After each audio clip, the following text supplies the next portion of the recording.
வணக்கம் மக்களே. நம்ம கார்த்திகதையில February 13 என்ன நடக்க போகுது அப்படிங்கறத பத்தி தாங்க இந்த வீடியோல இப்ப நம்ம பார்க்க போறோம். இந்த வீடியோவுக்கு மறக்காம லைக் பண்ணிக்கோங்க. நீங்க லைக் பண்றதுதான் எங்களுக்கு அடுத்தடுத்து வீடியோ போடுறதுக்கு ரொம்பவே இன்ட்ரெஸ்டிங்கா இருக்கும். ஸோ மறக்காம லைக் பண்ணிட்டு இந்த வீடியோவை பாருங்க. என்ன நடக்குது அப்படின்னு பாத்துக்கிட்டீங்கன்னா, அந்த முத்துவும் சிவனாண்டியும் ஆபத்தான பொருளை அபிராமியோட சிலை இருக்குல்ல, அந்த சிலைக்கு பின்னாடி யாருக்கும் தெரியாம வச்சிடறாங்க.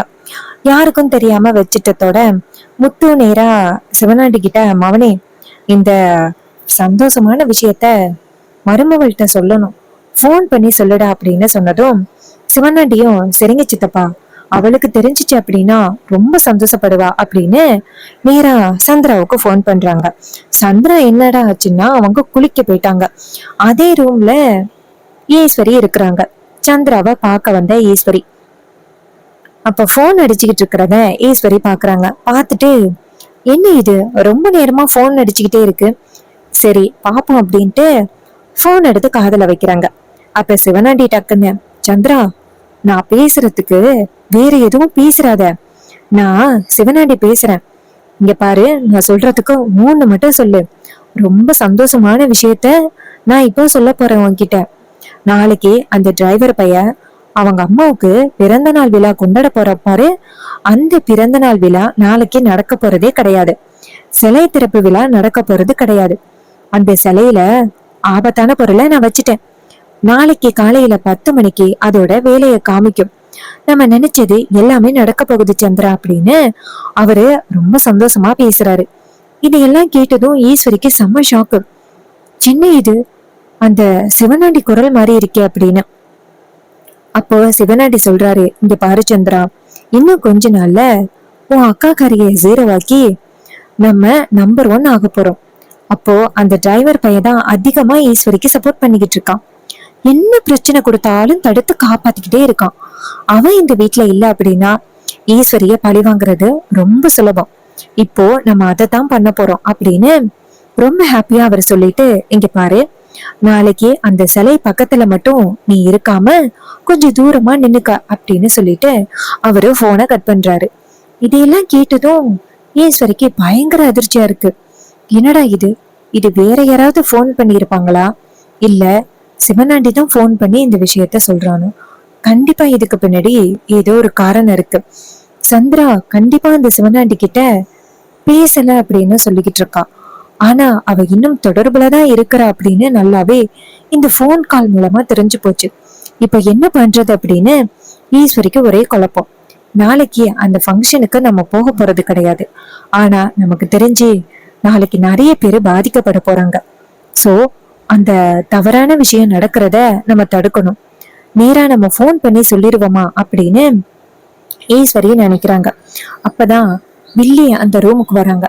ஈஸ்வரியோட கையில சந்திரா போன் இருக்கிறத பார்த்துட்டு ரொம்ப அதிர்ச்சியாகி ஓடி வந்து போனை கையில பிடுங்குறாங்க. அக்கா, எதுக்குக்கா நீ போனை கையில வச்சிருக்க அப்படின்னு. ஈஸ்வரி சந்திரா கிட்ட, இங்க பாரு, கொஞ்ச நேரத்துக்கு முன்னாடி சிவனாண்டி போன் பண்ணான், நான் தான் போன் அட்டென்ட் பண்ணேன். இங்க பாரு, இன்னும் நீ அவன் கூட தொடர்புல தான் இருக்கிறியா அப்படின்னு. அதே நேரம் ரூமுக்குள்ள சத்தம் கேட்கறத பார்த்துட்டு எல்லாருமே அந்த இடத்துக்கு வராங்க. வந்ததோட ஈஸ்வரி சத்தமா பேசுறத பார்த்துட்டு ராஜா கேக்குறாரு, ஈஸ்வரி என்னாச்சு, ஏன் இப்படி சத்தம் போட்டு பேசிக்கிட்டு இருக்க, ஏதாவது பிரச்சனையா அப்படின்னு சொல்லி கேட்க, அதுக்கு ஈஸ்வரி சொல்றாங்க, இங்க பாருங்க, இந்த இருக்கிறாளே சந்திரா, அந்த சிவனாண்டி கூட போன்ல பேசிக்கிட்டு தான் இருக்கிறா. அந்த சிவனாண்டி கொஞ்ச நேரத்துக்கு முன்னாடி போன் பண்ணான், நான் தான் போன் அட்டன் பண்ணேன். அந்த கார்த்தியோட அம்மாவுக்கு நாளைக்கு பிறந்தநாள் விழா நடக்க போகுதுல்ல, அந்த பிறந்தநாள் விழாவை ஸ்டாப் பண்றதுக்காக ஒரு அதிபயங்கரமான திட்டத்தை போடுறாங்க. இதையெல்லாம் கேட்டதும் அங்க உள்ளவங்க எல்லாருமே ரொம்ப ஷாக் ஆகுறாங்க. சந்திரா இப்படிப்பட்ட ஒரு காரியத்தை பண்ணாளா அப்படின்னு. அதுக்கு ராஜா சொல்றாரு, இங்க பாரு சந்திரா, அப்படி அவர் உனக்கு என்னதான் வந்து தப்பு பண்ணாரு, அந்த சிவனாண்டி கூட சேர்ந்துக்கிட்டு நீ பண்ணாத காரியம் எல்லாத்தையுமே பண்ணிக்கிட்டு இருக்க. இங்க பாரு, அவரு ரொம்பவே பாவம். அவர் அவங்க அம்மாவோட பிறந்த நாள் விழாவை கொண்டாடணும் அப்படிங்கறதுக்காக இந்த ஏற்பாடுகள் எல்லாத்தையுமே பண்ணிக்கிட்டு இருக்காரு. ஆனா நீ தேவையில்லாம இடையில புகுந்து ஏன் சந்திரா இப்படி எல்லாம் பண்ணிக்கிட்டு இருக்கா அப்படின்னு சொல்லி கேட்க, அப்ப சந்திரா சொல்றாங்க, இங்க பாருங்க, எல்லாருமே ஏன் மேல தப்பு சொல்லுங்க, அதுக்கு ஈஸ்வரி சொல்றாங்க, இங்க பாரு சந்திரா, நீ என்னுடைய தங்கச்சி. நீ எப்படிப்பட்ட ஒரு காரியத்தை பண்ணிருப்ப அப்படின்னு என்னால துளி அளவு கூட நம்பவே முடியலடி அப்படின்னு. அதே நேரத்துல ஹீரோ அந்த இடத்துக்கு வராரு. ஹீரோ வந்ததும் நம்ம ராஜா நேரா ஹீரோவை பார்த்து, மாப்பிள்ள, இவளும் அந்த சிவனாண்டியும் சேர்ந்து என்ன காரியம் பண்ணிருக்காங்க தெரியுமா? ஆபத்தான பொருளை வந்து என் தங்கச்சியோட சிலைக்கு பின்னாடி வச்சிருந்திருக்காங்க. மாப்பிள்ள, சீக்கிரம் அந்த ஆபத்தான பொருள் இருக்கிற இடத்த நம்ம கண்டுபிடிச்சே ஆகணும் அப்படின்னு சொல்ல, இதை கேட்டதும் ரொம்பவே ஷாக் ஆகுறாங்க அந்த வில்லி. ஆகா, தேவையில்லாம அவரு போன் பண்ணி எல்லா விஷயத்தையும் சொல்லி தொலைஞ்சிட்டாரு. இதனால அக்கா கிட்டையும் வசமா சிக்கிட்டமே அப்படின்னு அந்த வில்லி பயத்துல இருக்கா. ஈஸ்வரி நேரா அவங்க தங்கச்சிய பார்த்து, இங்க பாருடி, நீ இப்படிப்பட்ட ஒரு காரியத்தை பண்ணுவ அப்படின்னு நான் கொஞ்சம் கூட எதிர்பார்க்கவே இல்லை. ஏன்டி நீ இப்படி பண்ண? அம்மாவுக்கு அப்புறம் நீ எனக்கு எவ்வளவு முக்கியமா இருந்த தெரியுமா? ஆனா ஏன்டி நீ இப்படி பண்ண அப்படின்னு சொல்லிட்டு ரொம்ப கோவத்தோட பேசுறாங்க. அப்ப சந்திரா சொல்றாங்க, இங்க பாருக்கா, இந்த வீட்டுல நான் நிம்மதியாவே இல்லை தெரியுமா? நீ பாட்டுக்கோ உன் புருஷன் குழந்தை குட்டியோட ரொம்ப சந்தோஷமா இருக்கா. ஆனா இங்க பாத்தியா எந்த அளவுக்கு நாங்க கஷ்டத்துல இருக்கோம் அப்படின்னு. இங்க பாரு, நானும் அவரும் இத்தனை வருஷமா பிரிஞ்சிருக்கோம். எங்க ரெண்டு பேரையும் சேர்த்து வைக்கணும் அப்படின்னு நீ என்னைக்காவது நினைச்சியா? நீ மட்டும் உன் புருஷன் கூட ரொம்ப ஹாப்பியாவும் சந்தோஷமாவும் இருக்க. ஆனா நான் இங்க பிரிஞ்சு எவ்வளவு கஷ்டத்துல இருக்கேன் தெரியுமா அப்படின்னு சொல்லிட்டு அந்த வில்லி பேசுறாங்க. இதையெல்லாம் கேட்டதும் நம்ம ஹீரோயின் சொல்றாங்க, பாத்தியாமா, இதுதான் உன் தங்கச்சியோட உண்மையான குணமே. இத்தனை நாளும் அந்த சிவனாண்டி கூட அவங்க தொடர்புலதான் இருக்கிறாங்க அப்படின்னு உங்ககிட்ட நாங்க எத்தனை தடவை சொல்றதுக்கு முயற்சி பண்ணோம். ஆனா நீங்க கொஞ்சம் கூட கேட்கவே இல்லை. இப்பயாவது புரியுதா? அவங்க இன்னும் அவங்க ஹஸ்பண்ட் கூட தொடர்புலதான் இருக்காங்க அப்படின்னு. இது கேட்டதும் அந்த வெளியே வந்துட்டு பயத்துல நிக்காங்க. ஈஸ்வரி சொல்றாங்க, ஆமா, நீங்க எல்லாருமே சொன்னீங்க. ஆனா நான் கொஞ்சம் கூட நம்பவே இல்லை. அந்த அளவுக்கு என் தங்கச்சி மேல கண்மூடித்தனமா நம்பிக்கையில இருந்தேன்.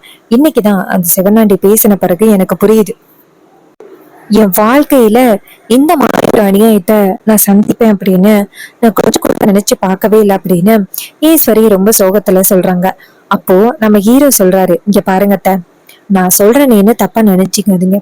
எந்த நேரத்துல உங்க தங்கச்சி உங்களுக்கு துரோகம் பண்றாங்க அப்படின்னு தெரிஞ்சுச்சோ அப்பையில இருந்து உங்க தங்கச்சி இங்க இருக்கிறது நல்லதே கிடையாது. பெசாப்ல அவங்கள அனுப்பி வச்சிருங்க. அவங்க ஹஸ்பண்ட் கூட அவங்க ஹாப்பியா இருக்கட்டுமே.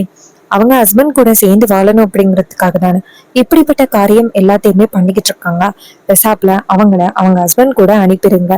அவங்க போயிட்டு அங்க ஹாப்பியா இருப்பாங்க. இது கேட்டதும் வில்லி டக்குன்னு அவங்க அக்காவோட காலில் விழுந்து, அக்கா அக்கா என்ன மன்னிச்சிருக்கா, நான் தெரியாம இப்படி ஒரு காரியத்தை பண்ணிட்டேன். இதுக்கப்புறம் இந்த மாதிரி ஒரு காரியத்தை நான் என்னைக்குமே பண்ண மாட்டேன்.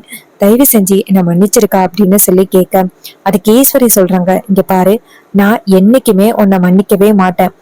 இங்க பாரு, நான் எவ்வளவு உன் மேல நம்பிக்கை வச்சிருந்தேன். அம்மா மட்டும்தான் எனக்கு துணையா இருந்தாங்க. அதுக்கப்புறம் நீ இத்தனை வருஷமா என் கூடவே இருக்கிற மாதிரி இருந்து அந்த சிவனாண்டி கூட பழகிக்கிட்டு எனக்கு நீ அவ்வளவு பெரிய துரோகத்தை பண்ணிருக்க. இதுக்கு மேலேயும் உன்னை நம்புவேன் அப்படின்னு நீ எந்த விதத்துல நினைக்கிற? நீ இப்பவே இந்த வீட்டை விட்டு போயிரு. நீ என் தங்கச்சி அப்படிங்கிற பாவத்துக்காக நான் சும்மா இருக்கிறேன் அப்படின்னு. அப்ப ராஜா நேரா சந்திராவை பார்த்து, ஏய், என்ன நீ இன்னும் பாத்துக்கிட்டு இருக்க? அதான் உன்னை பத்தின விஷயம் எல்லாமே ஈஸ்வரிக்கு தெரிஞ்சு போயிருச்சுல்ல. இதுக்கு மேலேயும் இந்த இடத்துல இருந்து எந்தவித பிரயோஜனமும் இல்ல, கிளம்புடி அப்படின்னு சொன்னதும் அந்த இடத்துல இருந்து சோகமா கிளம்புறாங்க வில்லி. அப்ப ஹீரோ நேரா வில்லிய பார்த்து, என்ன சொன்னீங்க? என்ன இந்த வீட்டை விட்டு அனுப்புறேன் அப்படின்னு என்கிட்டயே சவால் விட்டீங்கல்ல. இப்போ யாரு இந்த வீட்டை விட்டு போனா அப்படின்னு தெரியுதா அப்படின்னு. இது கேட்டதும் வில்லி நேரா ஹீரோவை பார்த்து, இங்க பாரு, இப்ப வேணும்னா என்ன நீ இந்த வீட்டை விட்டு துரத்திருக்கலாம். நான் மறுபடியும் இந்த வீட்டுக்குள்ள வருவேன். அக்காக்காரிய ஜீரோவாக்கி என் புருஷனை இந்த ஊருக்குள்ள நம்பர் 1 ஆக்குவேன். இது எல்லாமே கண்டிப்பா நடக்கும். அப்ப ஹீரோ சொல்றாரு, இதே மாதிரி நீங்க நினைச்சுக்கிட்டே இருங்க, கண்டிப்பா இந்த மாதிரி ஒரு விஷயம் எதுவுமே நடக்க போறது இல்ல அப்படின்னு சொல்லிட்டு நம்ம ஹீரோ பேச வில்லி அந்த இடத்துல இருந்து வெளியில போறாங்க. வில்லி போனதும் ராஜா நேரே ஈஸ்வரிய பார்த்து, ஈஸ்வரி, இப்பயாவது புரிஞ்சிருக்கும் உன்னை சுத்தி என்னெல்லாம் சூழ்ச்சி நடந்துச்சு அப்படின்னு. இந்த வீட்டுல நிறைய விஷயங்கள் நடந்ததுக்கு முக்கிய காரணம் அந்த சந்திரா தான்.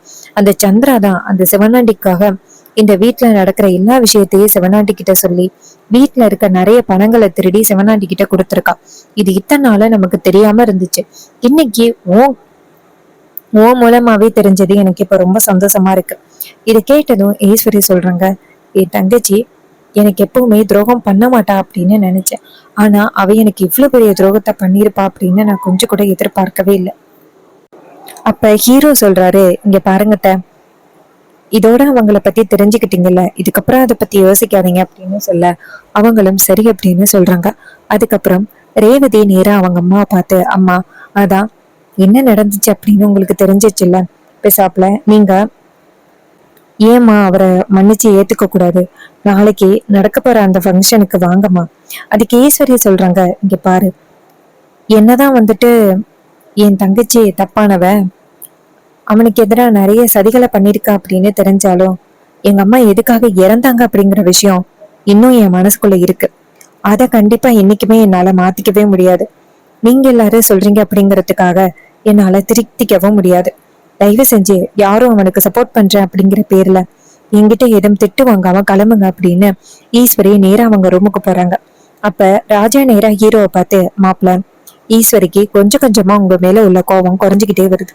கடைசியில கண்டிப்பா உங்களை நல்லபடியா புரிஞ்சுப்பா. நம்ம எல்லாருமே ரொம்ப சந்தோஷமா இருப்போம். அது எல்லாமே கூடிய சீக்கிரம் நடக்க போகுது.